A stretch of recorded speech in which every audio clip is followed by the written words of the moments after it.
Hello students, good morning. I am NK Jha from APS. Today we have to discuss the topic engine trouble in details, composed by R.K. Narayan. At first we have to understand about the author. It's too important because it conveys the situation and about the piece of work which is done by the author. He was born, Narayan was born in 1906 and he was passed away from this world in 2001. Was a great author and well-known Indian writer who wrote in English many of his novels.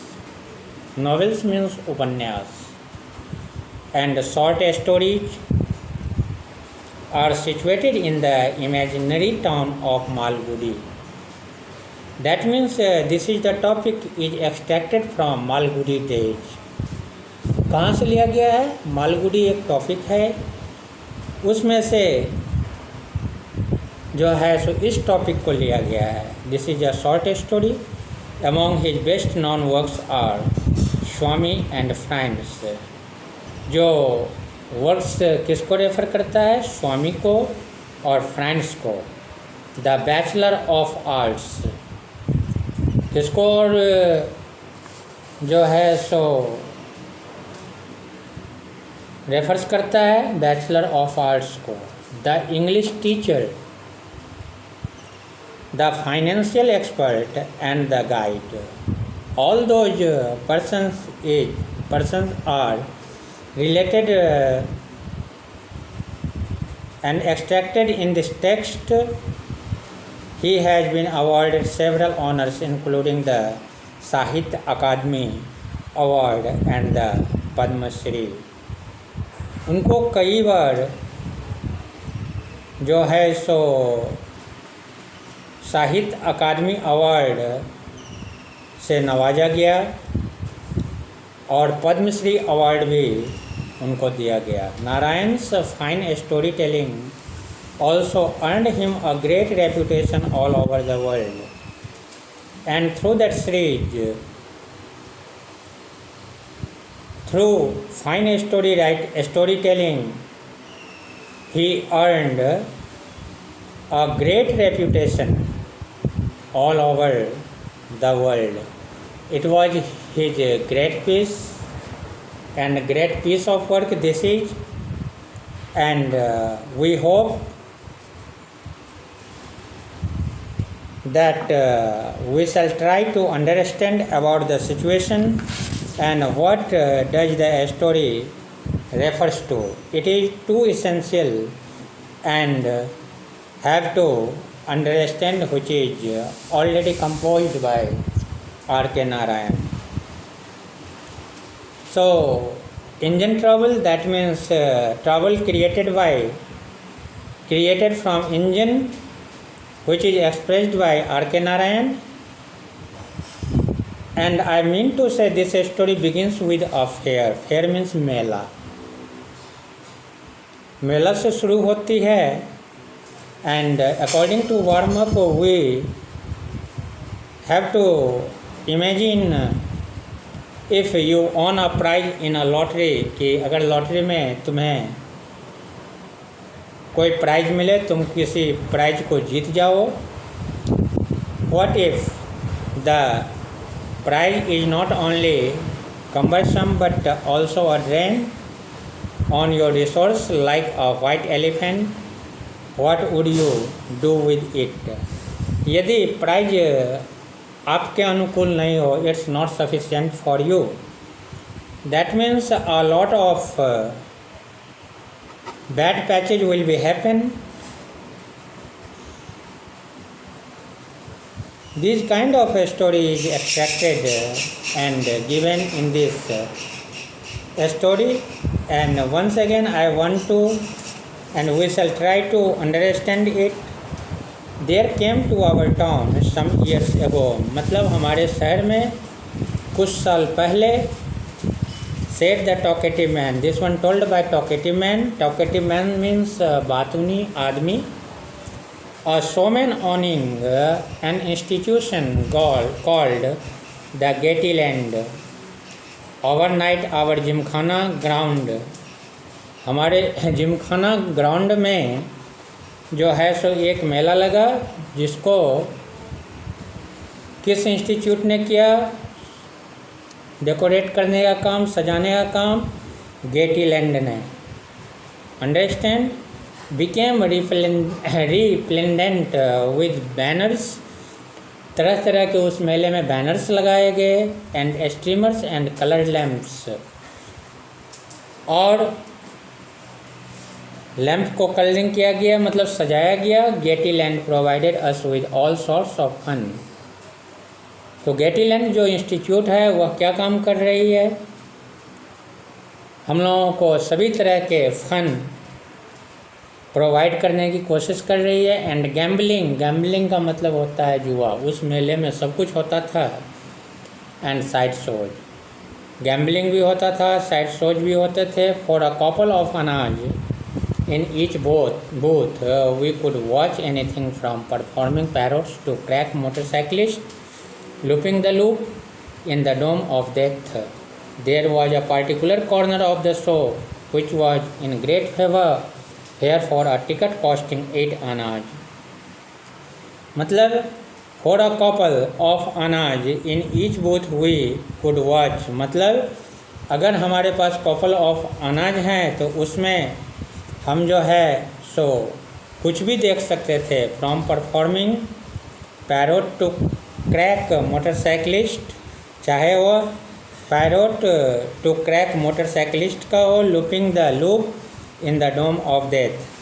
There was a particular corner, वहाँ एक खास तरह का corner था.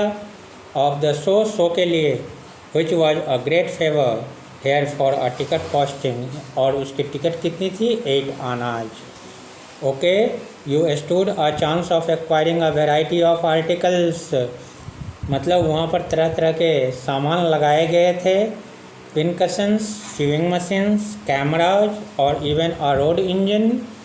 इस तरह के सामान, varieties of articles is there. On one evening they drew ticket number 1005, that means 1005. This is the matter of one evening. एक शाम उन्होंने एक टिकट खरीदी. And I happen to on the other half of the ticket. Glancing down the list of articles they declared I became the owner of the road engine. और उस ticket को खरीदने के बाद मेरे को समझ आ गया कि मैं जो है सो लॉटरी में एक इंजन को जीत चुका हूँ. I became the owner of the road engine. That means the narrator became the owner of the road engine. Narrator जो है सो विनर था उस रोड इंजन का. It was not the sort of prize one could carry home at short notice. It was not the sort of prize, यह prize जो है सो छोटा तो नहीं था. वन कुड कैरी, जिससे आदमी आराम से घर खींच करके ले जाए. One could carry home at short notice. I asked the showman if he would help me to transport it. तो मैंने शोमैन से कहा, उस टॉकेटिव मैन से कहा कि if he would help me to transport it, कि तुम हमारी मदद करो किस काम में? इसको ट्रांसपोर्ट करने के लिए. ही merely pointed at notice which decreed that all winners should remove the prizes immediately on drawing and by their own effort. However, they had to make an exception. In my case, they agreed to keep the engine on the Gymkhana ground till the end of their session, and then I would have to make my own arrangements to take it out. तो narrator ने कहा, narrator was very poor man, narrator ने कहा which decreed that all winners should remove the prize judge immediately on drawing and by their own efforts. सब कोई यहाँ पर अपने एफर्ट्स से ही जो है सो प्राइज को जीतते हैं.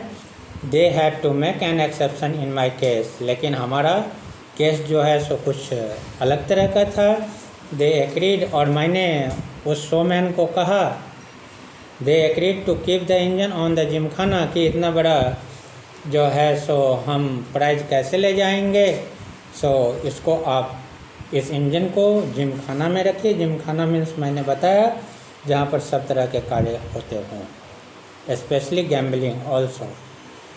Okay, ground till the end of their session, कि तब तक मेरे इंजन का देखभाल आप करो या यहाँ रहने दो जब तक ये मेला समाप्त नहीं हो जाता. And then I would have to make my own arrangements to take it out, और उसके बाद मैं खुद अरेंजमेंट कर लूँगा कि यह इंजन जो है सो किस तरह से, मतलब कैसे मैं यहाँ से ले जाऊँ.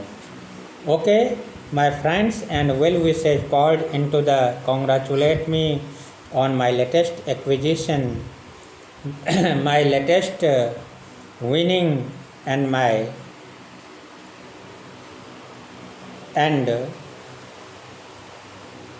माई फ्रेंड एंड विल विशर, मतलब मेरे बारे में जो अच्छे विचार रखते थे मेरे दोस्त लोग ने मेरे को कॉन्ग्रेचुलेट किया. किस बात पे? प्रेजेंट के सिचुएशन पे. लेटेस्ट मीन्स अभी अभी जो प्राइज हुए, प्राइज हमने जीते, जो हमें प्राइज मिले, उसके लिए इन लोगों ने हमें क्या किया? थैंक्ड किया. No one knew precisely how much a road engine would fetch. कोई भी नहीं जानता था कि यह रोड इंजन जो है, जो प्राइज में जीता गया है, वो किस तरह से लाया जाए, कैसे लाया जाए. All the same they felt that there was a lot of money in it. सब कोई सोचने लगे there was a lot of money in it, कि इसमें बहुत सारे पैसे थे, होंगे. Even if you sell it as scrap iron, यदि इसको आप जो है सो स्क्रैप आयरन के रूप में सेल कर दो, you can make a few thousands, तो कुछ हज़ार तक आप बना सकते हो. Some of my friends declared every day I made a trip to the gymkhana ground to have a look at my engine. कुछ दोस्त ने डिक्लेयर्ड किया, घोषणा किया कि प्रत्येक दिन हम लोग एक ट्रिप बनाएंगे. कहाँ के लिए? टू द जिमखाना ग्राउंड के लिए. To have a look at my engine, किस काम के लिए? जो है सो ट्रिप बनाएंगे इंजन का देखभाल करने के लिए.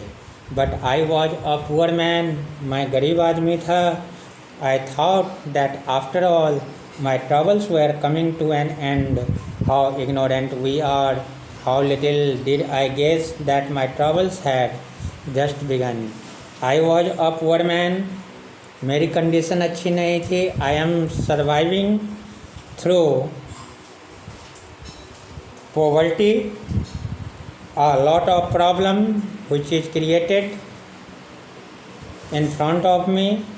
But I thought that, लेकिन मैंने सोचा after all my troubles were coming to an end, कि हर हालत में हमारी जो परेशानियां हैं वो क्या हो जाएगी? समाप्त हो जाएगी. हाउ इग्नोरेंट वी आर, हम लोग कितने इग्नोरेंट हैं. How little did I guess, कि कितना छोटा मैंने गेस किया. That my troubles had just begun, कि मेरे ट्रबल्स जो है सो अब शुरू हो रहे हैं. When the showman took down his boots and packed up, I received a notice from the municipality to attend to my road engine. When I went there the next day, it looked forlorn with no one about. The ground was littered with torn streamers and papers and decorations. Okay, so these kinds of circumstances and this kind of situation occurred in front of the writer R.K. Narayan. So, which is very very bad and which is very very bad passage for R.K. Narayan because it provides a lot of tension to him because it is not a short thing, it is very very big things and a lot of problem creates in front of you. So what was happened we have to read and we have to understand it in next class. This is very very interesting story and how the story begins, and the story begins in a fair we have studied, and I want to give you a message. At first you will have to read the text and try to understand the explanation by line which is explained by me. Okay, thanks.